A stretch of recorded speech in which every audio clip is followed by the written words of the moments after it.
Alright guys, I'm doing a review of this Pinty's or Pinty's buffalo chicken flings, and you can see it's gluten-free. These are on sale, and basically it's got gluten-free breading with it. So here's the nutrient panel. If you guys want to read this, pause the video. There you go. And here's the ingredients right there, guys.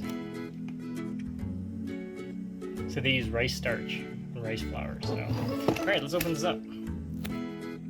Alright, so it comes with a ranch dressing, and as you can see, there's the wings itself. So I'm going to put it in my air fryer, and I'll cook it up, and I'll do a quick taste test. Stay tuned, guys. Alright guys, here are the buffalo wings, or buffalo nuggets all done. There it is. Let's do a quick taste test.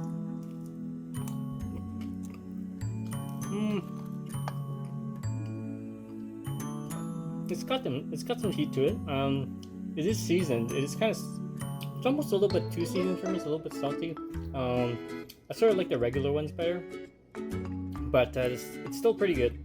Definitely check it out. The coating is not too thick, and there's some really good chicken in there. You can actually taste like you actually see the little actual pieces of chicken. So it's not molded chicken. So, but it does have some heat. So definitely check it out. If you have any questions, comments, guys, please subscribe to the channel. I didn't use the ranch sauce. The ranch sauce has dairy in it, so yeah, stay tuned for more videos, guys.